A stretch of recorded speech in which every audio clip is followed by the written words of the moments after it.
திருவண்ணாமலை.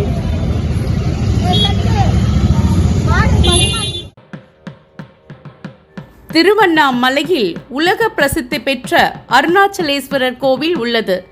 திருவண்ணாமலையில் மலையே சிவனாக வழிபடுவதால் அருணாச்சலேஸ்வரர் கோவில் பின்புறம் உள்ள அண்ணாமலையார் மலை என்று பக்தர்களால் அழைக்கப்படும் மலையை சுற்றியுள்ள 14 கிலோமீட்டர் தொலைவு கொண்ட கிரிவல பாதையில் பௌர்ணமி நாட்களில் லட்சக்கணக்கான பக்தர்கள் கிரிவலம் செல்கின்றனர்.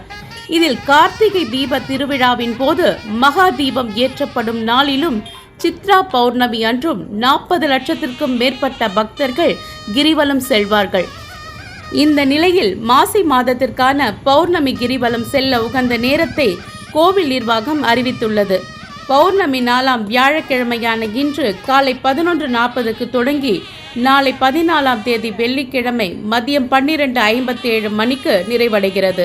திருவண்ணாமலையின் கிரிவல பாதை சுமார் 14 கிலோமீட்டர் தூரம் கொண்டது. கிரிவல பாதை என்று சாதாரணமாக சொல்லிவிட்டாலும் அது வெறும் சாலை அல்ல. அஷ்டலிங்கங்கள், ஆதி அண்ணாமலை, நேர் அண்ணாமலை, சந்திர சூரிய லிங்கங்கள், 6 விநாயகர் கோவில்கள், 7 முருகன் கோவில்கள், வலது கையில் லிங்கம் ஏந்தி அருளும் ஆதி காமாட்சி கோவில் என மொத்தம் 99 திருக்கோயில்கள் கொண்ட தெய்வீக பாதை. இந்த வழியில் எண்ணற்ற தீர்த்தங்களும் ஞானியர்கள் திருமடங்களும் அமைந்துள்ளன.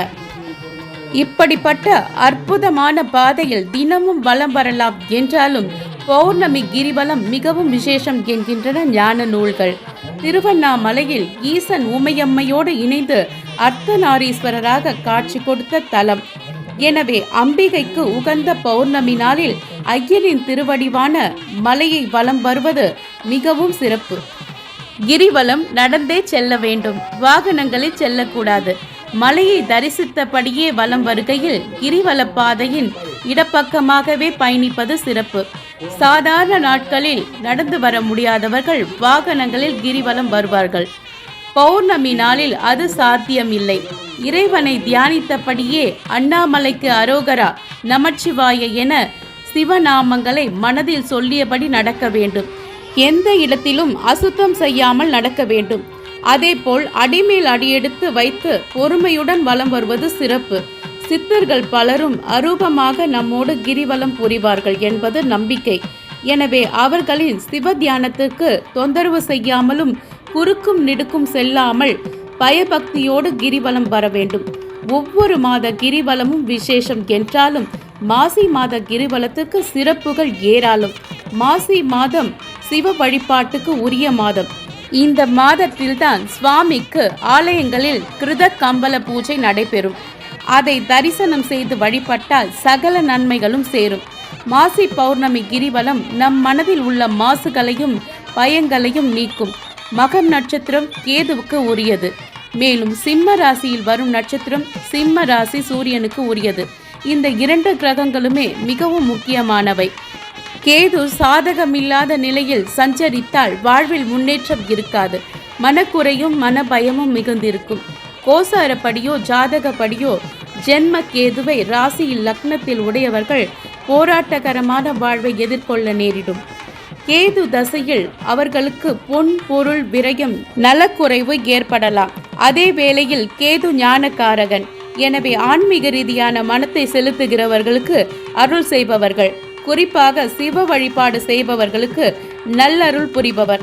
மாசி பௌர்ணமியில் கிரிவலம் வந்து வழிபட்டால் நம் பாவங்கள் குறையும், கஷ்டங்கள் நிவர்த்தியாகி நல்ல வாழ்க்கை கைகூடும், சுப நிகழ்ச்சிகள் தேடி வரும், ஆரோக்கியமும் மேம்படும். குறிப்பாக சிம்மம், கன்னி, கும்பம் ராசிக்காரர்கள் மாசி பௌர்ணமி கிரிவலத்தால் தற்போது அனுபவித்து வரும் துன்பங்கள் குறைந்து மிகுந்த நன்மைகளை பெறுவார்கள். பெண் டிவி தமிழ் சேனலுக்காக திருவண்ணாமலையிலிருந்து மூத்த செய்தியாளர் ஜோதீஸ்வரன் மற்றும் சேவர்தினி ஏழுமலை. பகவான் கருணா சிந்தோ பக்தவத்சல சங்கரா தெய்வகாரனும் இன்றே உண்டாவான் கைதிரணும் ஆதமர் காலராய் மின்னும் ஆதி ஜெகதீஸ்வரா. ஆதி ஜெகதீஸ்வரா ஜெயிக்க ஜெகநாதனே இடவழியும் நடவழியும் இன்னவிதே போருன்னு மணிமால முத்திர தெரிச்சு மணிகண்டன் நாமம் செரிச்சு.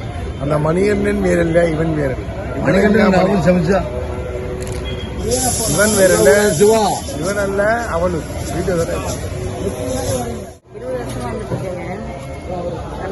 அடிக்குது. அது வந்து வெளியே வர முடியாது. நீங்கள் வந்துட்டீங்கன்னா வந்துட்டே தான் இருக்கணும். வைப்ரேஷன் நல்ல வைப்ரேஷன் இருக்கு. நிறைய பா- வைப்ரேஷன் பா- அவர் எல்லாம் கட்டி கொடுத்துருவாரு.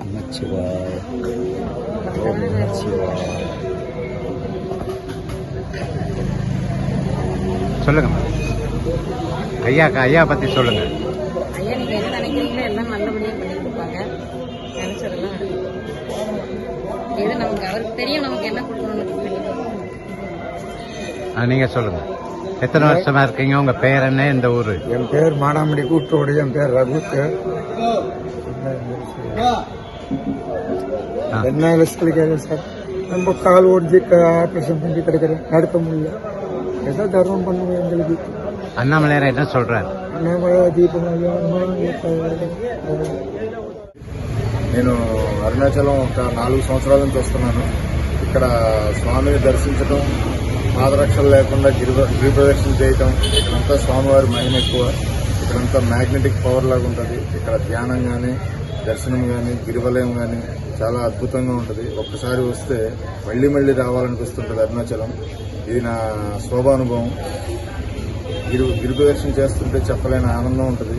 అంత చాలా అద్భుతంగా ఉంటుంది.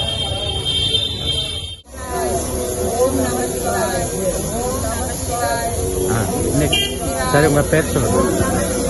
உங்க பேர் சொல்லுங்க. ஓம் நம சிவாய. ஜானகி சரோஜா. செந்தில்குமார். இன்று மாசி மாதம் ஓம் நம சிவாய. மாசி மாதத்து பௌர்ணமியில் அருணாச்சல சேவைக்குழுவை இணைந்துள்ளோம். சரி சொல்லுங்க. நீங்க சொல்லுங்க. சொல்லி கொடுத்தா சொல்லுங்க. மாசி மாதம் அருணாச்சலேஸ்வரர் அண்ணாமலையாருக்கு அரோகர். சிவாய நம்மையா. நாங்கள் திருநெல்வேலியிலேருந்து பூசல் நாயனார்கிட்ட இருந்து வரோம். அண்ணாமலையார்கிட்ட இருந்து நான் 25 வருஷமா வந்துன்னு இருக்கேன். கொரோனாக்கு முன்னாடி பூகம்பம் வந்தது. அந்த பூகம்பத்தில் 32 பேர் இறந்துட்டாங்க. பூகம்பத்தில் அதில் நான் ஒரு ஆள் உயிரோட மீட்டினார் அண்ணாமலையார். அதனால அவருக்கு வந்து தொண்டு செய்கிறேன். என்னால் வேண்டியது மடிப்பு எடுத்து ஐயாக்கு அபிஷேகத்துக்கு பால் வாங்கி கொடுத்துட்டு போயிடுவாங்க. சிவாய நம்ம.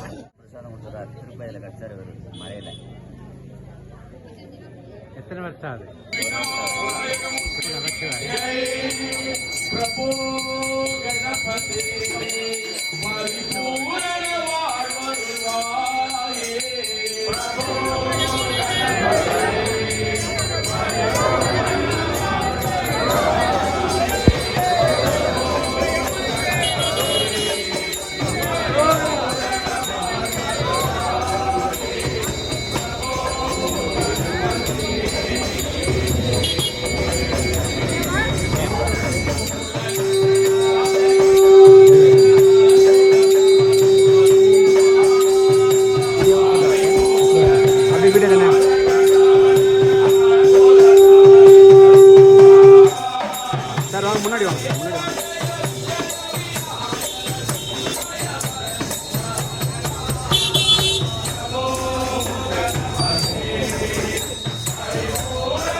அண்ணாமலையார் அரசு 16ஆம் ஆண்டு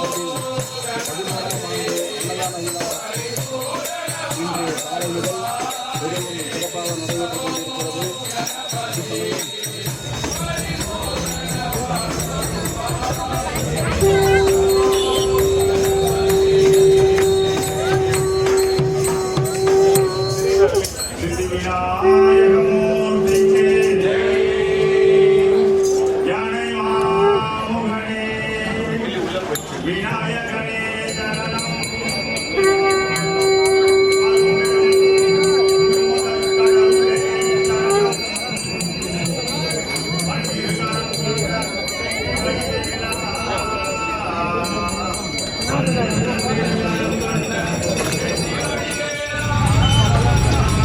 தொப்பி அம்மாவுடன் கிரிவலம் பெண் தேவிக்காக Jyotheeswarar.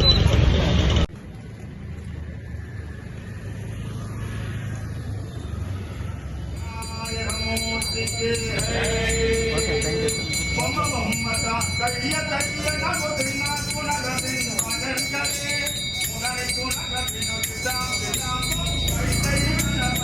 Yeah, this is my card.